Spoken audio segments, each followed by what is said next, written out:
DFT Godda होश में आओ, सुब्रा रंजन होश में आओ। हाय हाय हाय हाय जिला प्रशासन, हाय हाय हाय हाय हाय।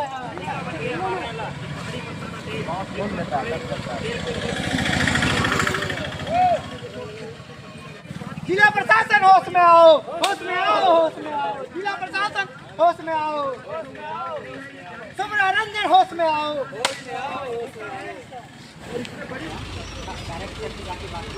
लेटर भी सर वो सर वो लेटर कि अगर आप मीडिया में अपना बात रखना चाहते हैं तो इसके लिए कोई अनुमति का जरूरत नहीं, आप अपना बात कहीं भी रख सकते हैं। बढ़ते कदम कार्यक्रम के माध्यम से जिला प्रशासन के द्वारा एक जेपीएससी निःशुल्क कोचिंग चलाया जा रहा था और हम लोग वहाँ के छात्र रहे हैं।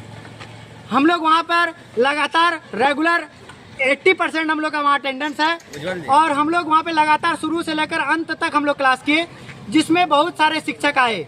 जैसे हमारे सुबोध सर जो इतिहास पढ़ाते थे, जैसे हमारा वरुण सर इकोनॉमिक्स पढ़ाते थे, इतना अच्छा शानदार पढ़ा रहे थे। उनके बाद एक आते हैं आपका धीरज सर, जो सिर्फ और सिर्फ आधा घंटा अगर मुश्किल से वो पढ़ाते हैं और बाद बाकी जितना भी 2.5 घंटा वो इधर उधर की गप, हमारे ज़िंदगी में क्या होता था, मेरा किससे बात होता था, ये सब अनर्गल बात जो है क्लास के अंदर रखी जाती थी। इसका शिकायत हम लोग ने कई बार आवेदन के माध्यम से हम लोग जिला प्रशासन को भी लिखने का काम किया, लेकिन सुब्रा रंजन के प्रोजेक्ट हेड साकेत सौरभ के द्वारा बार बार इस आवेदन को हम लोगों का आवेदन को दबाने का कार्य किया गया। इसके बावजूद भी हम लोगों ने इसका विरोध किया और तब सुब्रा रंजन के जो प्रोजेक्ट हेड है वो कहते हैं कि नहीं, जूम मीटिंग एक हुआ था बीच में कि डायरेक्ट वहाँ से सुब्रा रंजन के दिल्ली के जो प्रबंधक हैं उनसे हम लोग का बातचीत कराया जूम मीटिंग के माध्यम से कि इस तरह से दिक्कत है, सबको सॉल्व किया जाएगा। फिर हम लोग का वहाँ बात को दाब दिया गया। वो कैमरा जो कार्यालय में लगे, जो सुब्रा रंजन का जो कार्यालय में लगा जो कैमरा है उसमें सारा चीज़ रिकॉर्ड है।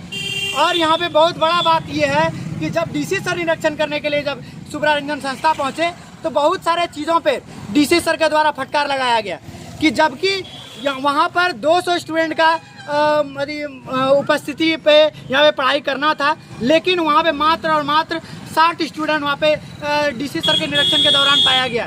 इसके लिए फटकार लगाया गया कि जब आप लोगों को यहाँ पे 200 रुपया 200 विद्यार्थी का जब यहाँ पे आप लोगों को पेमेंट किया जाता है तो यहाँ 60 स्टूडेंट क्यों है। तो इस मामले को लेकर जो है बहुत दिनों से बायोमेट्रिक को जानबूझकर खराब कर दिया गया था, ताकि जो है ऑफलाइन रजिस्टर में अपना अटेंडेंस फुलप्रति करके वो मतलब कि DFT गोड्डा से पूरी तरह से पैसा निकालने का काम किया है। तो इस तरह से फर्जीवाड़ा मतलब कि अनुपस्थित छात्रों का भी उपस्थिति बना के फर्जीवाड़ा किया गया है सुब्रा रंजन के द्वारा। अभी क्या दिक्कतें हुई जो पुतला दहन आप लोगों ने किया? हम लोगों ने इस बात को लेकर जैसे ही हम लोग को पता चला कि हम लोग को ग्रुप से रिमूव कर दिया गया, व्हाट्सएप ग्रुप से रिमूव कर दिया गया। मेरा कहने का मतलब था कि अगर मान के चलिए कि नया सेशन आ रहा है, न्यू स्टूडेंट को एडमिशन ले रहे हैं, तो आपको पुराना ग्रुप से किसी को निकालना उसका क्या जरूरत है? नया ग्रुप भी आप बना सकते थे व्हाट्सएप का। जब आप नया सेशन चालू कर रहे हैं तो नया ग्रुप भी बन सकता था, लेकिन उनका छोटा मानसिकता यहाँ पे नजर आ रहा है कि किस तरह से ग्रुप से स्टूडेंट को बाहर निकाला जा रहा है, पुराना स्टूडेंट को। बात सिर्फ व्हाट्सएप ग्रुप का ही नहीं, बात यहाँ है कि धांधली हो रहा है।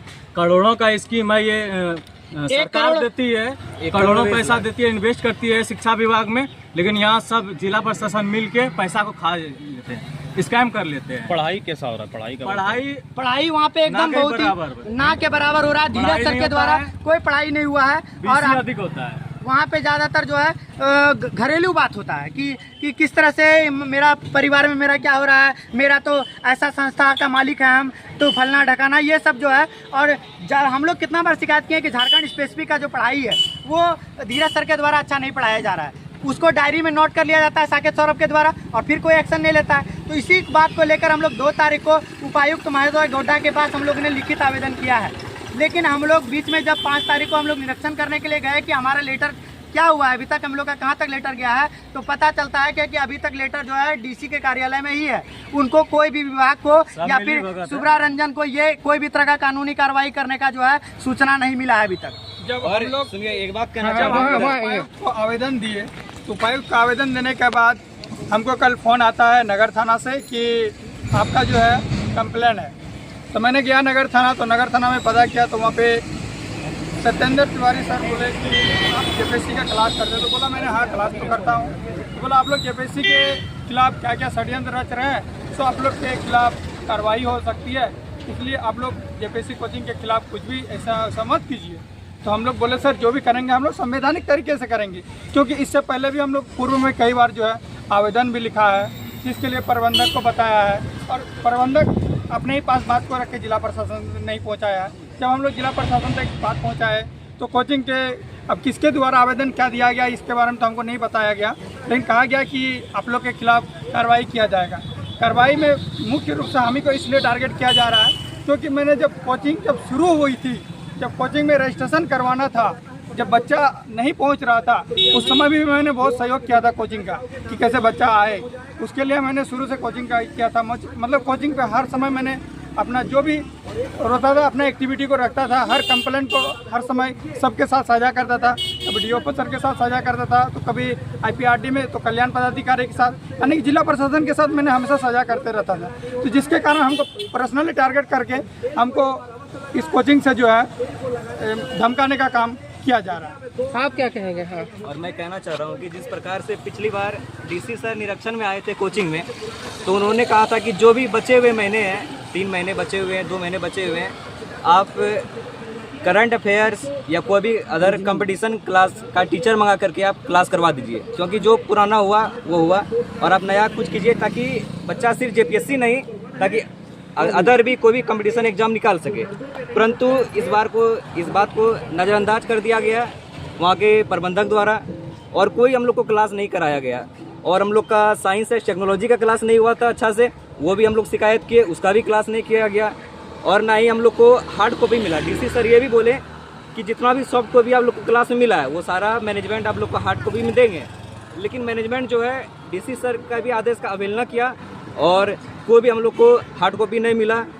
और करंट अफेयर्स का मैगजीन भी बात हुआ था कि मासिक पत्रिका भी दी जाएगी, वो भी नहीं मिल रही है, हम लोग को नहीं मिली। और विधिवत तरीके से हम लोग का सेशन जो ख़त्म हो रहा था, विधिवत तरीके से ये ख़त्म होना था, लेकिन हम लोग को बिना सूचना के किसी प्रकार का ये ख़त्म कर दिया गया और व्हाट्सएप ग्रुप से रिमूव। कुछ तो मान लीजिए सिलेबस कुछ तो होगा, जहाँ तक पढ़ाना होगा, क्या वो सारा पूरा हो गया आप लोग? देखिए सिलेबस जहाँ तक की पढ़ाई हुआ है, यहाँ पर जो है 3 तरह का यहाँ पे सिलेबस होता कि प्रीलिम्स, मेंस और इंटरव्यू। सिर्फ और सिर्फ यहाँ पर जो है एक फॉर्मेलिटीज के तौर पे जो है पीटी का पढ़ाई हुआ है, मेंस का पढ़ाई कभी नहीं हुआ है और यहाँ ना इंटरव्यू का कोई तैयारी कराया गया। बीच में जो है शुरू में जो जब हम लोग नए थे तभी हम लोग को बुलाया जा रहा था, ग्रुप बनाया गया था कि जो आप लोग का व्यक्तिगत परीक्षण किया जाएगा, लेकिन कभी भी ये स्टार्ट मतलब कि सार्वजनिक तौर पर नहीं हुआ। ये हमेशा